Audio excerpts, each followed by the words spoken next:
Ciao ragazzi e benvenuti. Dunque, come avete letto su Facebook, sulla pagina Brian May Tribute, oggi sarà un altro vlog. Praticamente un mio amico mi ha portato la sua nuova replica di Red Special, fatta da una luteria italiana. Sostanzialmente vuole che io le faccia un buon setup e tutte le tarature del caso. Vedremo insieme cosa troverò, la ispezioneremo insieme e mi seguirete in questa giornata, quindi buona visione. Allora, innanzitutto diamo un'occhiata alla chitarra. Nella custodia Thomann da me consigliata, la consiglio spesso su Facebook, ormai lo sapete. Dunque, ecco la replica. Io ancora non l'ho provata amplificata, l'ho semplicemente strimpellata da spenta. Comunque, devo dire che la finitura si presenta piuttosto bene. Non è una replica fedele al 100% alla Red Special, al design originale. Ovviamente non mi dilungo troppo perché questa non è una recensione di questa chitarra. Il video di oggi sarà semplicemente il vlog sulla taratura. Comunque è una chitarra che ha il corpo interamente in mogano, con camere tonali, manico in mogano, tastiera dovrebbe essere in ebano, probabilmente verniciata di nero e con laccatura. Pick up Adeson della prima serie, non quelli con le specifiche Brian May, e ponte e tremolo dal design simile all'originale. Ok, diamo un'occhiata alla chitarra. Al retro il manico è avvitato al corpo. Ok. Ok, dunque vediamo un po' in cosa consiste il setup di oggi. Dunque mi è stato richiesto di sostituire ovviamente le corde. Monterò una muta di Optima Gold 09, quindi le stesse che utilizza Brian al momento. Ovviamente vedremo la taratura dei pick up se è corretta in base all'action che andrò ad adottare, quindi anche poi l'intonazione del ponte. Controllerò ovviamente tutte le viti, bulloni, che sia solida. Non è uno strumento nuovo, a quanto ho capito è uno strumento costruito diverso tempo fa, utilizzato come demo dalla luteria. Quindi vedremo anche la taratura del tremolo, cambieremo i potenziometri. Mi è stato detto di montare i Di Marzio, ovvero io spingo sempre per far montare Di Marzio perché sono i miei potenziometri preferiti, sia come feeling, come curva, nel senso la transizione dal pulito al distorto ha un ottimo feeling e in più sono molto leggeri al tatto, quindi nello girare sono molto leggeri. E ovviamente controlleremo il truss rod, anche se dubito che ce ne sia bisogno perché il manico è abbastanza grande. Non è grande come il design originale, infatti è più fino rispetto, non so, alla Danzan. Diciamo ha un profilo tipo Les Paul. Vedete che non ha il bozzo, infatti, qui dietro alla paletta. Mentre già al tatto riesco a sentire che la tastiera è più larga rispetto a una replica esatta, diciamo è più simile a una BMG, quindi leggermente più larga come tastiera e manico più fino. Il peso della chitarra è abbastanza elevato, probabilmente alla mancanza della costruzione con il listellare, essendo completamente in mogano. Bene, possiamo iniziare. Ok, per prima cosa andiamo a togliere le manopole per poter rimuovere il battipenna. Allentiamo le rugole. Ok, primo imprevisto. Dunque sembra che le manopole siano incollate al potenziometro. Guardando la chitarra da questa prospettiva riesco a vedere la base dell'alberino del potenziometro e sembra uno di quelli in plastica tipo Omeg, quindi probabilmente la plastica dell'alberino risulta piuttosto compressa nella manopola, quindi è rimasto bloccato. Se guardate a mano non riesco assolutamente a muoverle, sono letteralmente saldate ai potenziometri. Quindi ok, piano B prevede che allentiamo le corde, smonto il battipenna e vediamo sotto cosa c'è.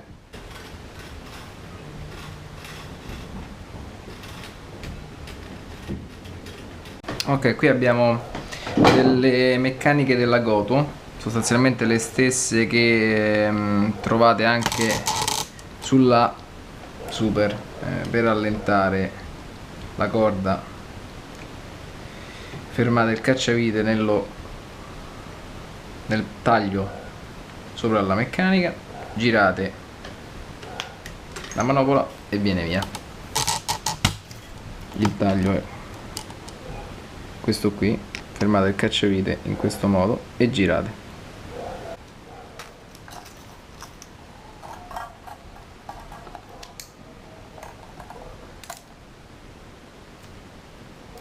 Ok, a questo punto andiamo a togliere le rotelle dalle sellette del ponte per non perderle durante il setup.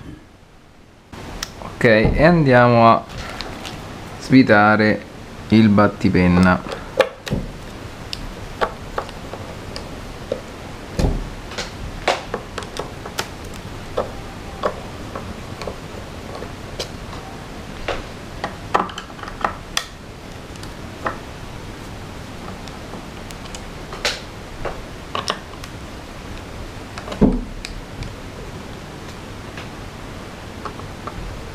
Dunque, il battipenna non è diviso come il design originale. Il design originale prevede che questo pezzo dietro il ponte rimanga fisso nella chitarra. Infatti la cosa buona è che col design originale possiamo lasciare le corde montate sulla chitarra ed agire nella cavità dove c'è la parte elettrica. Ok, vediamo, qui c'è un po' di resistenza.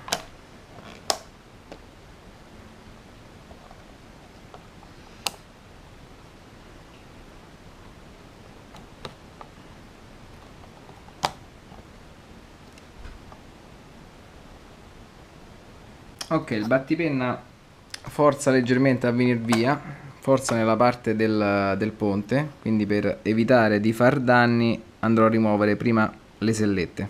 Ok, smontiamo le sellette una alla volta, leviamo la vite centrale che le tiene e la selletta viene via.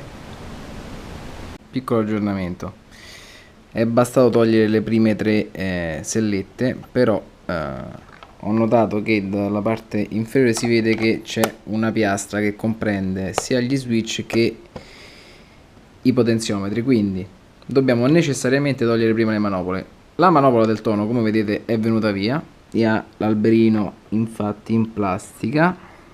Questa del volume invece rimane qui, non ne vuole sapere di venire via.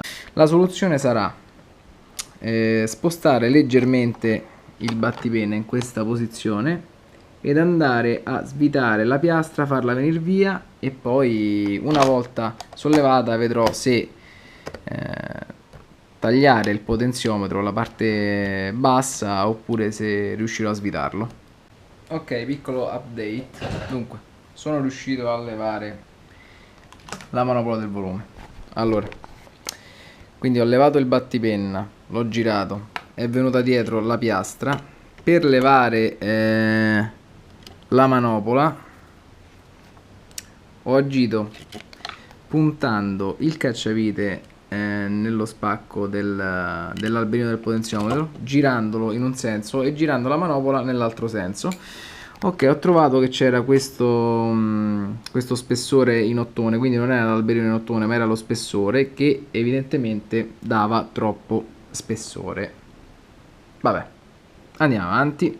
Allora, i pick up ovviamente sono ancorati direttamente al corpo della chitarra, come prevede il design originale, mentre switch e potenziometri sono su una piastra unica. Le viti già le ho tolte una piastra unica che porta entrambi.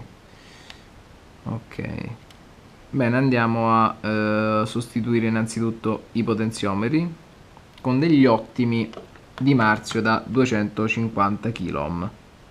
Andiamo prima di tutto a dissaldare i collegamenti all'output e agli switch e al tono, diciamo tutti i collegamenti che troviamo sui due potenziometri già installati. Ok, quindi prima cosa andiamo a far scaldare il saldatore e leviamo sia le masse e gli altri fili sugli altri pin dei potenziometri.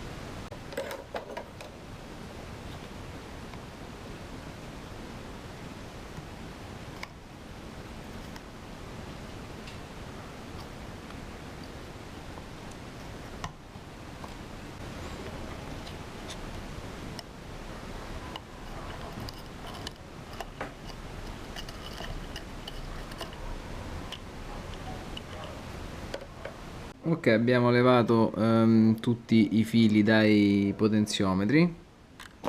Ora il prossimo step sarà quello di allentare i dati e rimuovere i vecchi potenziometri.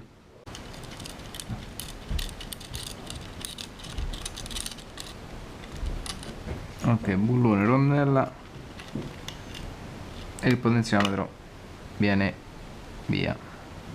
E qui abbiamo i famosi di Marzio da 250 kΩ.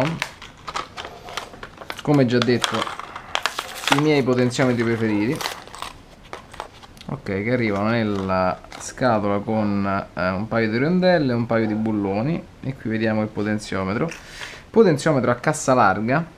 Come potete vedere la differenza tra i vecchi potenziometri della Omeg e questi nuovi della Di Marzio, cassa larga, molto più robusti e con un feeling molto leggero. Ok, saldiamo i nuovi potenziometri, quindi andiamo ad inserire prima di tutto il condensatore per il tono.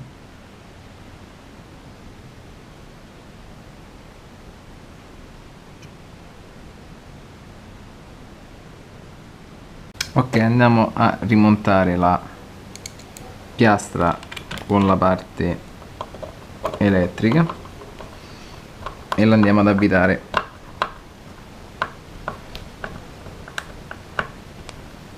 Sul corpo della chitarra attraverso le viti. Ok, il proprietario della chitarra mi diceva che sentiva l'action un po' troppo alta per i suoi gusti, quindi ho rimosso tutte le sellette dal ponte e troviamo uno spessore in ottone, un altro spessore in ottone ed uno in alluminio più fino. Ok, nel design originale ci sarebbe dovuto essere uno in ottone e la parte bassa in Tafnol, ed entrambe avrebbero poggiato sulla parte di battipenna che rimaneva fisso sulla chitarra anche quando veniva rimosso tutto il resto. Ok, intanto montiamo provvisoriamente le corde senza battipenna per poter verificare l'altezza dei pick up, che fosse corretta. Successivamente, una volta tarati i pick up, andremo a allentare le corde, inserire il battipenna e riaccordare tutto, compatibilmente ovviamente alle ottave, alla taratura delle ottave, quindi andremo a spostare la rotella avanti e indietro, ma dopo vi farò vedere. Un'operazione che avevo dimenticato è quella di verificare che tutti i dadi, anche delle meccaniche, siano con la giusta coppia di serraggio, poiché col tempo i metalli tendono a dilatarsi, restringersi, così come il legno, e quindi è sempre meglio controllarle in queste fasi. Ho montato almeno il mi basso e il mi cantino, tanto per avere un riferimento. Dopodiché andrò a premere sia il mi basso che il mi cantino al 24esimo tasto e misurerò con un metro, con un righello del genere, quindi che abbia lo 0 sulla parte, sulla battuta del righello stesso. Premerò la corda al 24esimo tasto, dopodiché andrò a misurare la parte compresa tra faccia superiore del pick up e la parte sottostante la corda.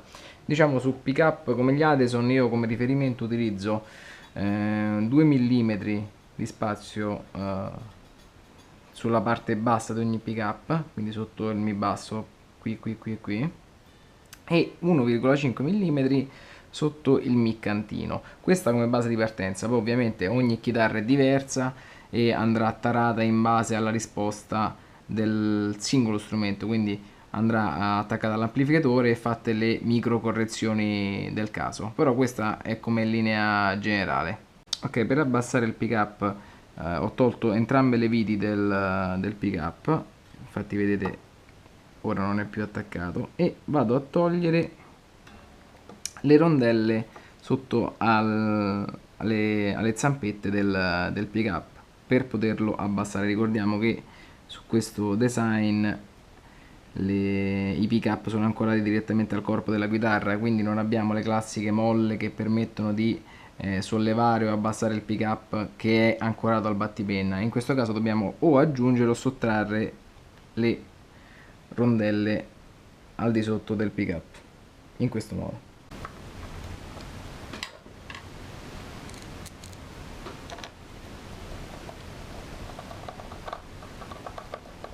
Diamo una pulita intanto alla tastiera, alle parti dove poi ci saranno le corde che dopo non potremo pulire. Io utilizzo sempre un panno in microfibra e per la Red Special che è completamente laccata un prodotto per legno, anche legno vivo con cera d'api. Ne spruzzo un po' sul panno, dopodiché lo passo sulla chitarra, sulle parti che voglio pulire. Questo oltre a pulire garantisce un effetto diciamo setoso al tatto, che è una cosa piuttosto piacevole specialmente sulla tastiera. Una volta passato il prodotto prendiamo una parte asciutta del panno e togliamo l'eccesso ed andiamo a lucidare.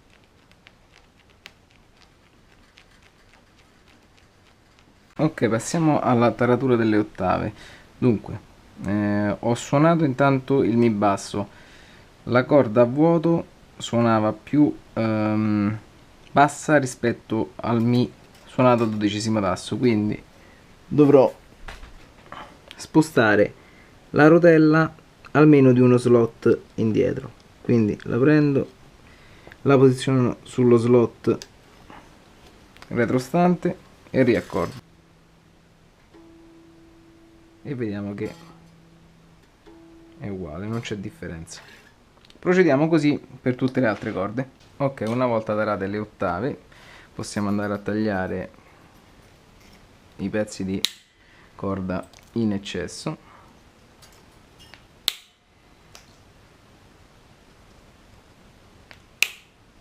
Bene, ed ora andiamo a verificare la corretta taratura del blocco tremolo. Quindi apriamo la mezzaluna,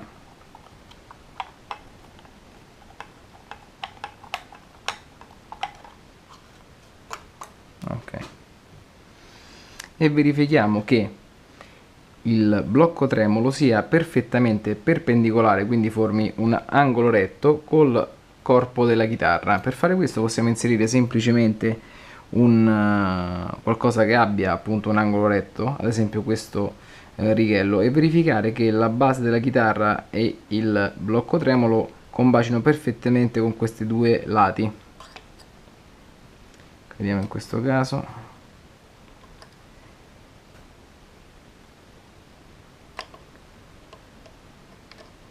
Ok, la chitarra in precedenza era già equipaggiata con corde 0,9, quindi potrebbe essere abbastanza rata, però non troppo. Sembra infatti che il blocco tremolo sia leggermente spostato all'indietro, sia leggermente inclinato con quest'angolo, quindi dovremmo allentare leggermente la tensione delle molle in modo tale da equilibrare più il blocco verso la tensione generata dalle corde, quindi spostandolo leggermente così. Per fare questo inseriamo un cacciavite a lama nei due fori posteriori alla chitarra, e vedete che il cacciavite esce di qui, va ad insediarsi nel bullone e per allentare ovviamente svitiamo, procediamo per un quarto di giro alla volta e lo facciamo anche sull'altra molla. Ricordatevi che la tensione delle molle deve essere sempre ripartita in maniera equa, quindi se fate un quarto di giro su questa molla lo dovete fare anche su questa. La tensione delle molle deve essere equivalente. Bene, ora riaccordiamo la chitarra, che sicuramente sarà leggermente calante, dopodiché andremo a verificare nuovamente la perpendicolarità del blocco tremolo e continueremo così fino a che non sarà perfettamente tarato. Ok, finita la taratura del ponte, quindi dell'action delle ottave, e dopo aver tarato il blocco tremolo, come ho detto in precedenza, in posizione perpendicolare rispetto al corpo della chitarra, quindi che debba formare un angolo retto col corpo della chitarra. Perché vi chiederete il tremolo deve formare un angolo retto con il body della Red Special? Questo perché, come tutti sapete, la Red Special ha un blocco tremolo composto da una lama che è situata in questa posizione qui, tra il ponte e il tremolo sotto il legno, non è visibile, e il blocco tremolo che bascula su di essa. Dunque la lama vista in sezione è posizionata in questa maniera e il blocco tremolo poggia su di essa così e bascula in questa maniera quando andiamo ad agire sulla leva. Se il blocco tremolo non è ben tarato, quindi è leggermente spostato verso l'alto o verso il basso, quindi inclinato in un verso o nell'altro, ovviamente la superficie d'appoggio sulla lama è maggiore e rischiamo di incorrere in problemi di mantenimento dell'accordatura. Tarando il blocco tremolo in posizione perpendicolare garantiamo una superficie d'attrito minore, il minore possibile, e questo è la caratteristica principale del tremolo della Red Special. E quindi è molto importante che sia tarato correttamente attraverso le due molle presenti sotto la mezzaluna che vanno a bilanciare la controtensione delle corde. Fatto questo, io passerei alla lubrificazione delle parti che garantiscono il movimento della leva del tremolo. Come sentite fanno un certo rumore poiché non sono affatto lubrificate. La lubrificazione avviene tra i vari bulloni e rondelle che compongono questo sistema, adesso ve lo farò vedere nel dettaglio, e garantiscono un movimento fluido quando andiamo a girare la leva, e ovviamente aiutano anche a mantenere un certo grado di prevengono l'usura delle varie parti che compongono la leva del tremolo. Bene, io per la lubrificazione di queste parti utilizzo un grasso generico di questi per alte temperature e pressioni. Quindi per prima cosa andiamo a smontare bulloni e rondelle della leva del tremolo. Ok, per allentare questi bulloni abbiamo bisogno di due chiavi, in questo caso per questa chitarra di misura 8.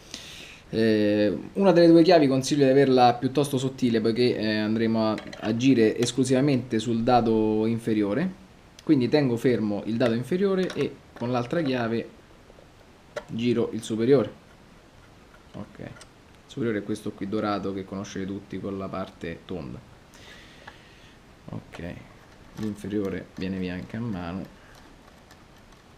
Ok, il secondo è andato via. Abbiamo una rondella e successivamente la leva del tremolo. Ok, rondella, eccola qui. E la leva del tremolo con la parte in ottone. Poi rondella inferiore e questa parte qui di spessore. Ok, adesso andiamo a lubrificare le parti. Dunque, innanzitutto diamo una pulita alla parte filettata che rimane fissa, ancorata saldamente nel blocco tremolo. Poi con l'aiuto di uno stuzzicadenti andiamo ad applicare giusto una minima quantità di grasso alla base della parte filettata, dove andrà ad appoggiare sostanzialmente lo spessore. Infiliamo questa parte. Successivamente facciamo tipo un sandwich. Successivamente andiamo ad applicare un po' di grasso al di sopra dello spessore. Poi rondella inferiore, stesso discorso, un po' di grasso sopra la rondella inferiore. Non esagerate col grasso ovviamente, perché poi quando andate a stringere tutto c'è il rischio che esca fuori.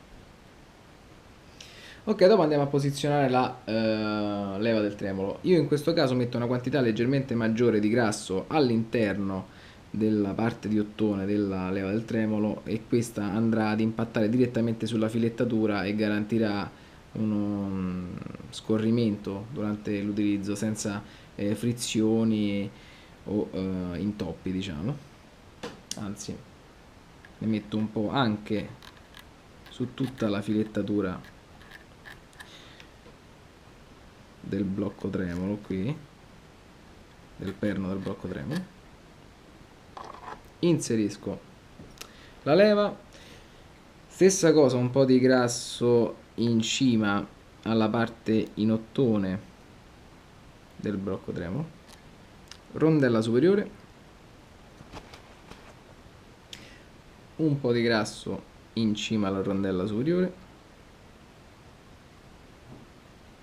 e poi passiamo ai bulloni. I bulloni ovviamente non vanno ingrassati, poiché l'effetto che abbiamo bisogno di bullone è quello di fare attrito, quindi col grasso annulleremo il tutto. Quindi andiamo a inserire prima il bullone inferiore, quello che ci fa tarare la tensione della leva, poiché ricordiamo, stringendo di più il bullone inferiore avremo una leva più dura da girare, tenendolo più lento avremo una leva che va da sola nel movimento. Sentite già come è cambiato il suono della leva, non fa più attrito. Ok, quindi mettiamo il bullone inferiore, diamo una leggera stretta al bullone inferiore, tanto per garantire una certa tenuta iniziale.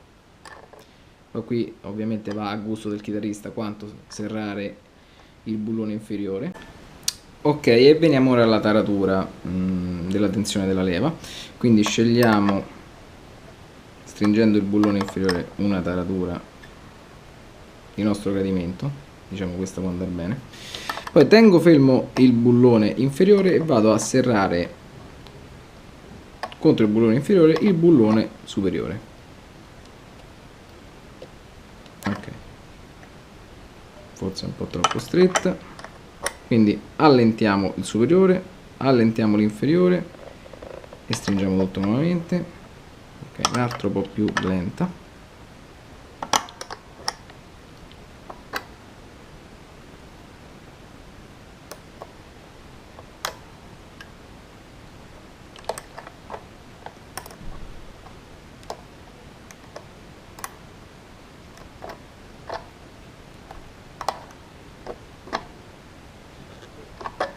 Ok, perfetto.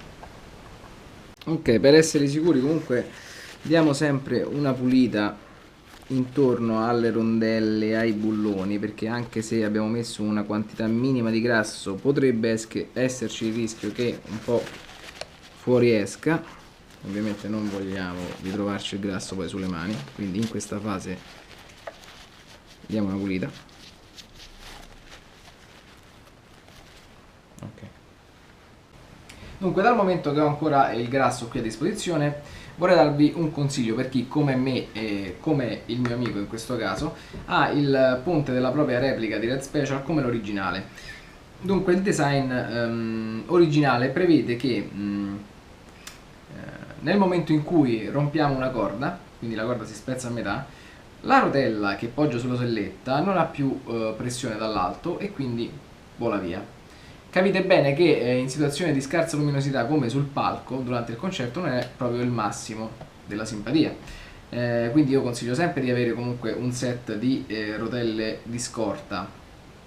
Però ho trovato un escamotage che devo dire mi ha salvato diverse volte anche in situazioni live, ed è quello di mettere una quantità minima di grasso sulle estremità di ogni rotella, praticamente negli slot della selletta. Il grasso, oltre che lubrificare, quindi aiutare la rotella nel rotolamento nella sede della selletta, ha anche un effetto leggermente collante, quindi nel momento in cui andiamo a rompere la corda, il grasso che rimane sull'asse della rotella e nello slot li tiene leggermente incollati l'uno all'altro, garantendo quindi che a corda rotta avremo ancora la rotella nella sede della selletta.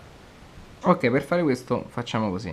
Prendiamo ad esempio la selletta, cioè scusate, la rotella del Mi basso. Spostiamo momentaneamente la corda. Dunque ricordiamoci ovviamente in quale slot è posizionata, quindi primo, secondo, terzo, al quarto slot. Prendiamo un attimo la rotella in mano e andiamo a mettere una quantità minima di grasso nella sede, nello slot dove andremo a posizionare la rotella. Quindi riprendiamo la rotella, la posizioniamo nello slot, facciamo un piccolo giro per uniformare il grasso e riposizioniamo la corda. Ok, visto che ci siamo, facciamo anche un test di tenuta, quindi rimuovo la corda, la rotella è libera di girare comunque, giro la chitarra e la rotella è ancora qui. Ok, una volta lubrificate le rotelle e la leva del tremolo, possiamo passare ad un'altra parte. Ovviamente sia la lubrificazione delle rotelle, della leva del tremolo e la prossima che vi dirò vanno effettuate con una certa ciclicità, ovviamente, poiché il grasso degrada col tempo, un po' va via, insomma regolatevi voi in base a quanto utilizzate la chitarra. La prossima parte che vado a lubrificare è quella che comprende il tasto 0 e la guida delle corde. Cambio tipo di lubrificante, non uso più il grasso ma una comune matita. Vi consiglio di prendere una matita con una pasta piuttosto morbida, quindi andiamo sulla lettera B e più il numero cresce più va bene. Io in questo caso ho una 7B, quindi molto morbida, e vado a lubrificare gli slot nella guida delle corde, la parte che praticamente solo le chitarre è il capotasto. In questo caso è una semplice guida perché non poggia la corda in questa parte, ma serve solo per la direzionalità. E vado a lubrificare quella parte e la porzione di tasto 0 dove poggia la corda, per due motivi. Il primo, per garantire appunto una corretta lubrificazione che aiuta ovviamente nel mantenimento dell'accordatura a seguito dell'uso della leva, e anche per prevenire l'usura del tasto 0. Ricordiamo che ovviamente la corda metallo su metallo poggia costantemente sul tasto 0, quindi a lungo andare, utilizzando la leva, facendo il bending, potrebbe deteriorarsi.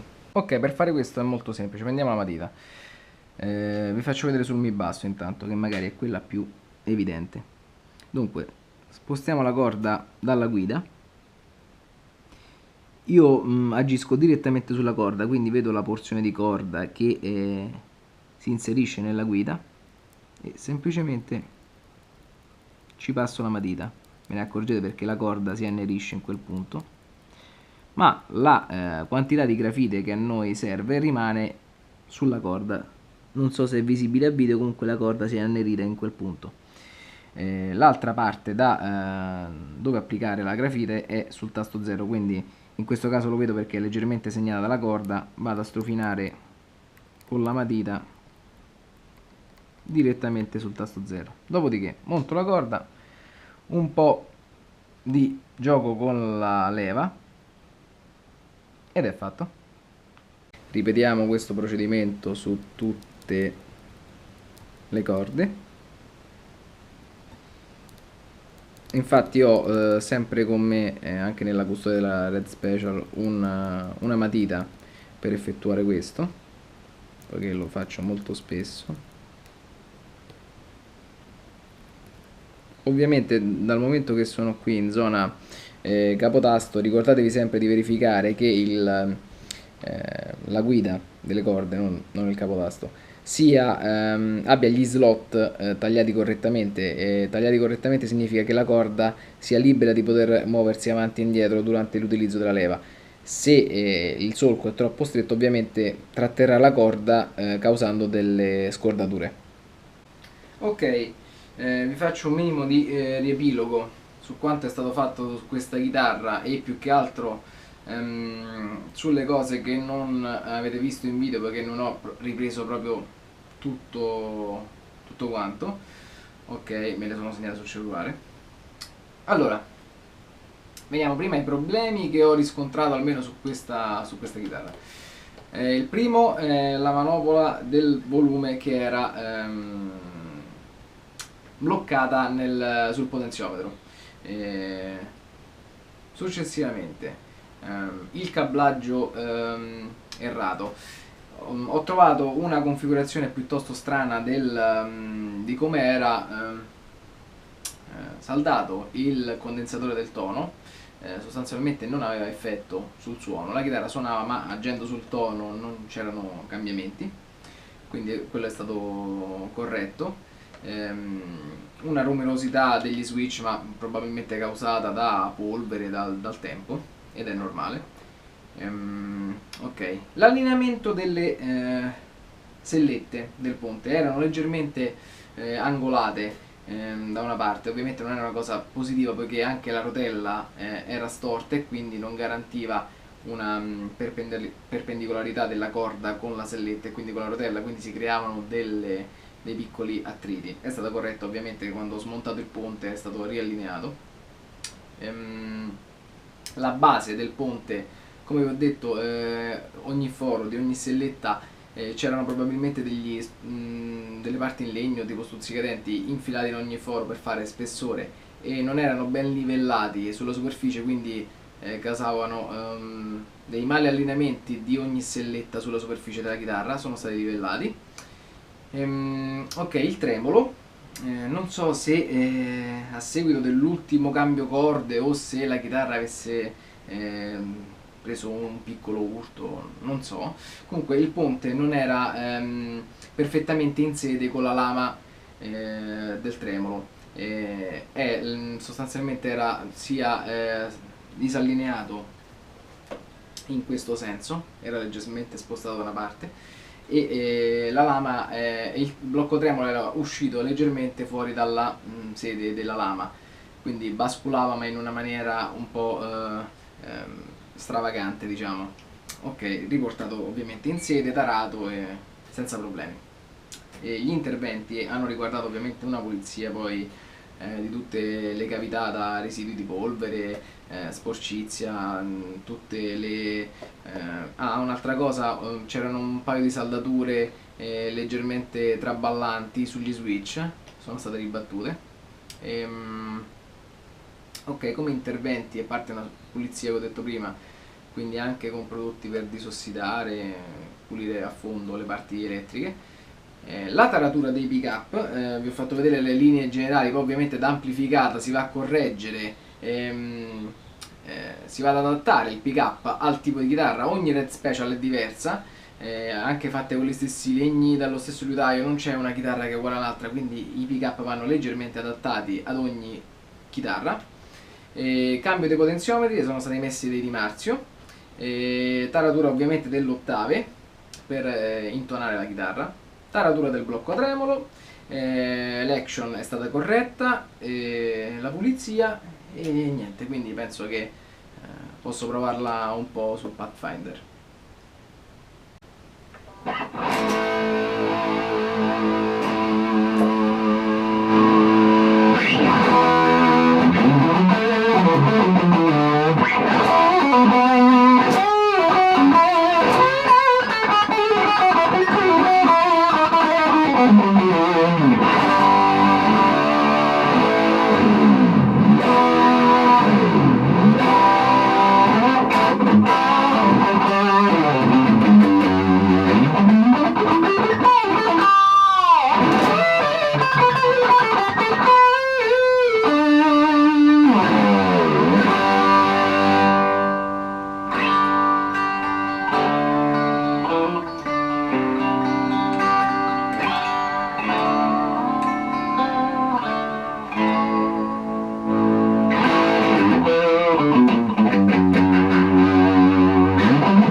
Bene ragazzi, anche questo vlog è giunto al termine.